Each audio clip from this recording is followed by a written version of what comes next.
Yes, just a little after 1 o'clock, we responded to the 1000 block of Alpine, Northwest, regarding a call from a family member that said they were having issues with another family member that was armed with a knife and threatening to harm the family. Once we arrived on scene, the suspect was armed with a mocktail cocktail, ended up throwing that outside towards our cruiser. It struck our cruiser, caught fire. We were able to extinguish that fire. He eventually retreats back in the house. Multiple attempts to try to de-escalate the situation on our part that were unsuccessful. We used a less lethal option, which is pretty much an impact, less lethal weapon to try to resolve the issue. That was unsuccessful. Eventually he retreats in the home, comes back out with a second mocktail cocktail, and then eventually we're trying to get family members out as well because there were several family members in the home.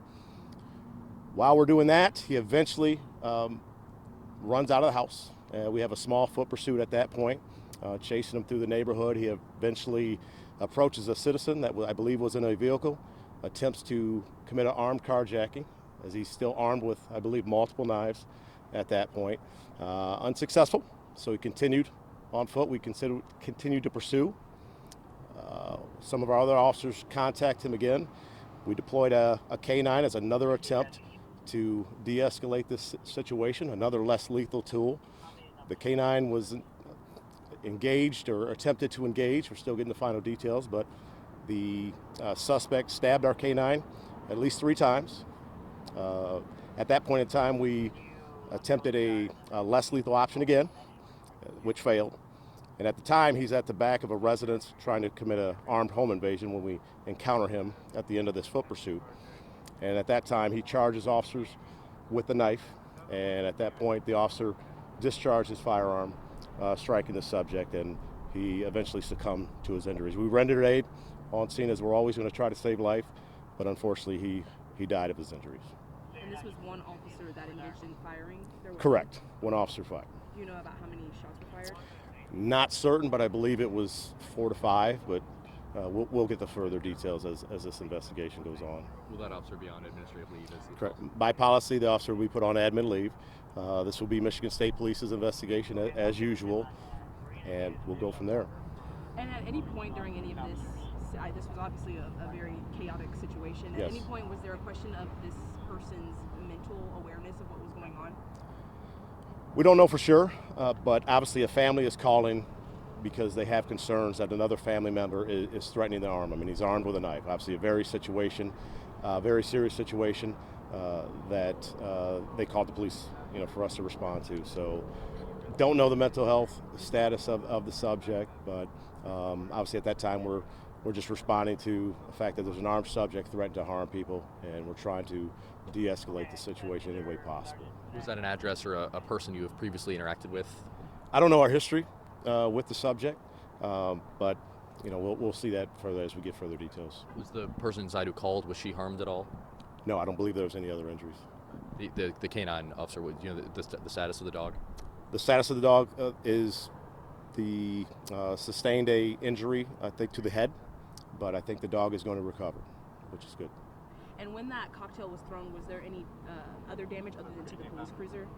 I don't believe there was any other damage, but as I stated, we did have to extinguish that fire, which luckily, so yes. And you might have said it, but where did that second cocktail go?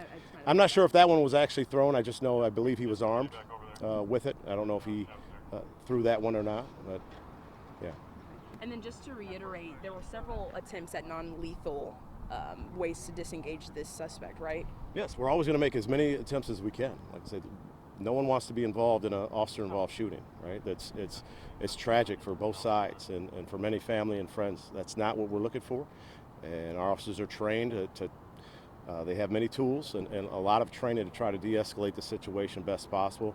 They use so many options. The deployment of a K9 is a less lethal option, right? It's not a lethal situation, and that the dog was attacked, right? And even at that point, they charged the officer with a knife, basically taking, the officer has to defend himself at that point. And you have citizens that say we attempted armed home invasion at that residence that he's trying to get into. And I want to make sure that's clear.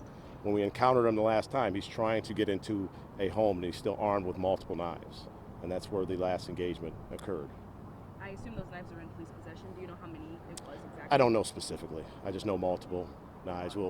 It's MSP's investigation. We'll figure out all those details, and they'll have all those details when they continue the investigation. You said, sorry. Go ahead. You said at one point there was another less than lethal approach from police. You know what exactly that was? I think it was after you said the canine was deployed.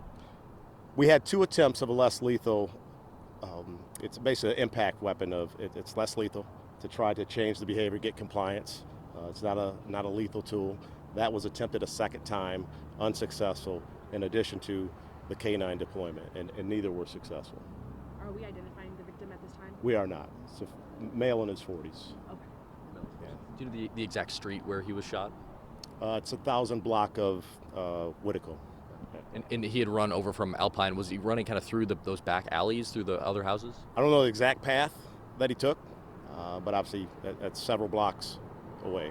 So witnesses have video that he appeared to be wearing some sort of cape almost as he was kind of running across the... I do not know that, and maybe with Michigan State's investigation and the canvas of the neighborhood, more details will come out on his path and kind of the behavior along the path and from there. So, how long I think we saw a SWAT vehicle outside of that initial home. Do you know how long that vehicle was outside, and how long was the police presence outside before he eventually fled the house? I do not know specifics, but I do know I was monitoring the air traffic, and it was quite some time. Once again, we're not going to rush into that situation. You got a subject that's armed with knives. He's made some threats towards family. Our concern is to get the family out of the home, which we were doing that, and I think we were successful at that. And we're going to slow things down and try to de-escalate this so no one gets harmed. But he fled the house at that point, and then putting a lot of our citizens at risk at that point. It kind of forces the hand as far as that's why we got the foot pursuit, and we try to engage in, once again, trying to do the less lethal options to try to de-escalate and bring some resolve to this. And I think after all of this happened, when we were at that scene at Alpine and 12th, I think, we saw some SWAT officers enter at maybe was his residence or not, or the house where the call came from. Was there hesitancy because of the cocktails in that situation? I believe, I'm personally not trained in dealing with that stuff. Obviously, we have a bomb squad, but that's very serious. He's already thrown these at our cruiser, and at that point, too, we don't know who else is in the house. He's obviously fled the house.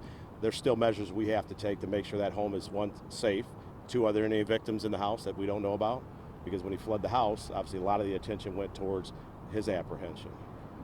My last question, unless you have another one, is just with a scene this large with multiple points, from the foot pursuit to the home invasion to where he was initially, just talk about how your officers just handled such a large presence. It's challenging, but we have a very professional police department, and they know how to do their job, and they do it very well. But yes, it makes it challenging. It's a busy Saturday, and people want to move about, but we have the staff. We had some outside agencies that were heard the radio traffic and were able to assist, and we'll take assistance in something like this because you have to, a couple of different scenes, you have to block off roads and make sure citizens are safe and make sure to protect the crime scene so Michigan State Police can come and do their investigation and not be impeded in any way. Who were the other agencies that responded? We saw Wyoming PD, the sheriffs. I believe I saw Walker Police Department, Michigan State Police, and maybe King County Sheriff's Department. So thank you to all those any agencies that were able to help. But I don't have an official list, but I believe those are the ones I saw. We've kind of looked into our past reporting, and I think there's been 12 Grand Rapids police officer-involved shootings over the last 4 years or so. Does that kind of change your approach when you're dealing with this and kind of the decision to use lethal force in situations like this? I don't necessarily say it changes our approach, other than we're always going to try to learn from a previous incident, whether it's an officer-involved shooting or it's a domestic assault. We're always trying to get better, but at the end of the day, our officers are usually responding to the behavior of the subject, right? So it's difficult, it's unfortunate, and once again, no one wants to.